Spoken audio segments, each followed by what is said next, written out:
Hey everyone, so recently I mentioned that one of the projects I'm working on is a trap-based variant of a tower defense game. When you think of games like OMD, Orcs Must Die, even though it's using traps, it's basically a variation of a tower defense. You're still using stationary objects to defend an objective against waves of enemies that travel along predictable paths. So the question that was asked is, how am I going to make this unique? Because not only am I looking at a genre, I'm looking at a very specific game within a genre. So how am I going to make it unique? And if I don't make it unique, then can I really justify its existence? Because you can certainly make whatever game you want whenever you want, but if it's not going to be unique or original, then aren't you just making a knockoff? So how do you keep this from being a knockoff? Well, one of the ways that you can ask that question, how is this going to be unique? Start with what you don't like. Is there something that you don't like about the game that you're emulating, or is there something that you don't like about the genre in general? So rather than starting with what you do like and emulating that, start with what you don't like and make a foundational change to what you don't like and go from there. Because if you start with what you do like, you're probably going to wind up making exactly the same weaknesses in the genre that's are already there. So start with what you don't like rather than what you do like. And if you can't come up with anything that you don't like, then again, maybe you should be honest with yourself as to whether or not this is a project you should proceed with. And again, that's always your own individual choice. So getting back to my project, how am I going to make it unique? Well, tower defense games, at least the ones that I've played, all have some form of currency. So whether it's sunlight in Plants vs. Zombies or whatever the currency is called in OMD, ultimately you have to collect currency and then you spend currency. If a tower gets destroyed, to replace it, you have to earn more currency and again spend currency. So I want to do away with that. I want to do away with the earning and spending of currency.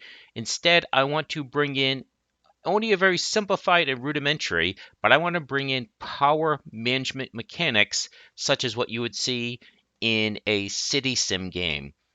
So rather than currency, you have capacity. So what you would do is you would install a generator and it would give you, once that generator is online, it would give you the ability to have a certain capacity. Each trap, rather than having an expense that you spend, it has a load. So it's a certain load burden on that grid, and it will take up some of that capacity.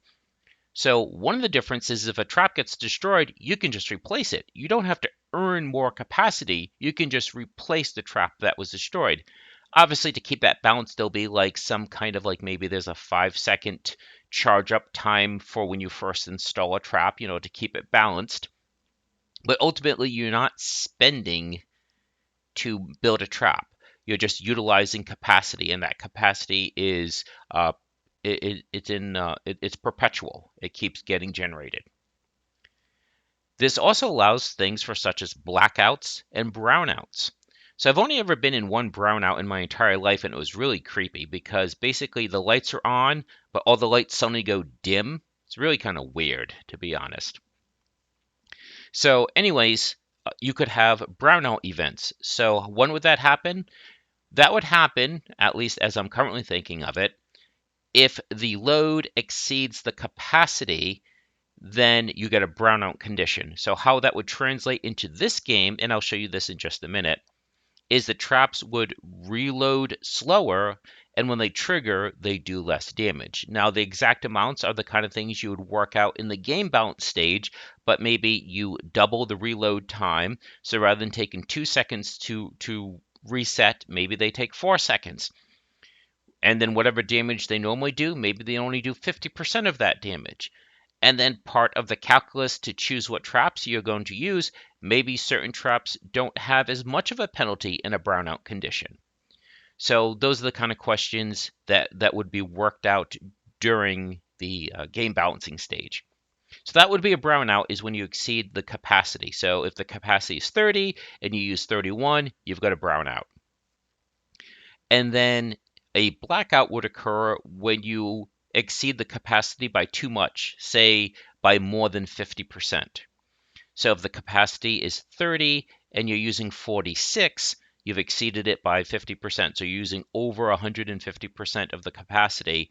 And then at that point, you'd get a blackout. And rather than things being slowed, everything would shut down. And now none of your traps are working. And now you have to take traps offline. So that's what I'm talking about as far as rudimentary power maintenance. Now, the trade off to keep the game from being too messy, I think that if I follow through with this idea of the power maintenance, then I'm going to remove the third person playable character because at that point I think the game would be really noisy. Not for certain, but we can just take a look at now what that would look like. So if we run this, the generators can only be placed here.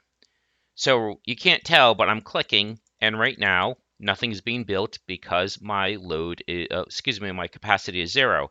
If I build a generator, it goes up to 30. Now there might be like say a 10-second charge up time for this to go online or something like that. Again, that's game balance, but the generator gives you capacity. Now you can start putting load on that. So if I build a trap, he'll get triggered. It'll reset, and then he'll get triggered. Okay, but if I exceed that and I get to a brownout, watch what happens. And see how this turned brown to let you know? It doesn't reset in time to get him. And then if we go to a blackout, nothing triggers at all. So I do think I need more indicator here. What I'm thinking is that each trap will maybe have lights on it, like maybe a green, a yellow, and a red. Green would indicate that you're fine. Yellow will indicate that you're in brownout condition, and black would indicate that, or red or something would indicate that it's off. Now we do have this here to indicate, but I don't think that's enough. I really want there to be more of a visual appearance because this is on your peripheral. And so that basically sums up what I would do, that it would be power maintenance at a very basic level. Now you can go a little bit further if you find that this isn't intricate enough. Maybe the generator does not support the entire grid. Maybe it only supports its column and adjacent columns. So in other words, this generator would create energy for here and here. But if you put one here, it would support this one, and this one. And it's getting evenly divided. So if you put one here, if each generator is 30, this would get 15, this would get 15. You put an additional one here, this would get 10 more, this would get 10 more, and this would get an initial 10. And so that adds an additional level of strategy as to where are you going to prioritize your generators. So I really like the idea of having a very rudimentary power maintenance system. And as you can see, the travel distance is different now because you don't have the third person. And then you can just smoothly scroll forward and back. And also because I changed the perspective, it hides where the enemies are spawning from, which is a little bit of a cheat, but I think that it's more of a visual issue than an actual storytelling issue or narrative issue as to seeing them spawn. But we'll see. But I think that's about all that I wanted to say. So that answers the question as to how I would make my game differentiate from the level-to-level gameplay. Rather than currency, you have capacity, and then you have to manage that capacity. So what you would do, it's not built in right now, but you would say right-click, or you'd click and choose destroy or take offline, the trap disappears, and this number gets reduced. It's not there yet because I've just been working on this the last few days. But the blackout condition is very easy. As far as making that happen, it just says if this exceeds this by more than 50%, then there is a static variable called blackout that gets set to yes. And then there's a script that is attached to every trap. And it simply says if blackout equals yes, then the attached box collider is disabled. So that's how you do in the blackout condition. You are simply disabling the collider, and so no collisions are being detected. So the blackout is very easy. But like I said, if I want more of an indicator, if I want there to each trap have like lights to indicate its status, and then it's just a matter of do I have 3 lights or do I have just 1 light and that 1 light gets a different emissive color? So you have, like I said, green, yellow, red, that kind of thing. So that's where it stands. Feel free to let me know what you think about this, but I think this is the way forward. I think this is how I can make this project be distinctive enough, in addition to the other things like the navigation.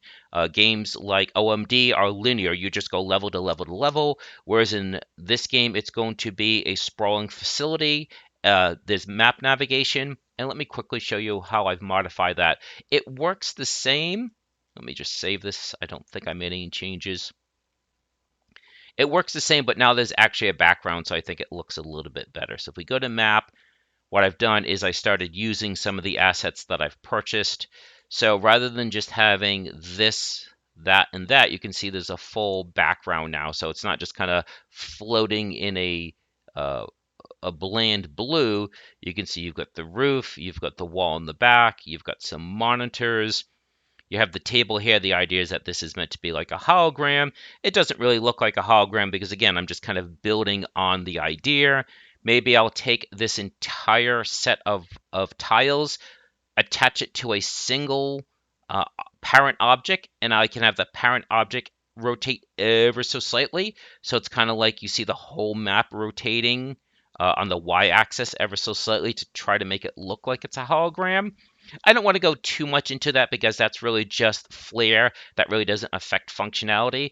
But I do think the game is coming along, and it's just a matter of, do I feel like I've come up with enough originality, original ideas to make this a final project, and I'm leaning towards yes. I do like the idea that I've removed the character who's controlled, and now you can focus on the power maintenance and the power management, as well as the tactics of placing traps, rather than the kind of a trigger-based combat with a third-person controller.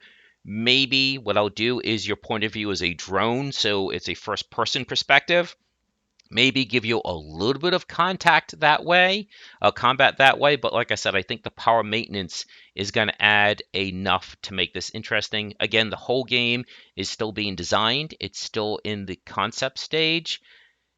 And I think that's about it. So please let me know what you think about this. Leave the comments as far as if you think these are good ideas, bad ideas. If you like the video, please consider liking it. And I think that's about it. And I'll keep you updated. And please enjoy the rest of your day.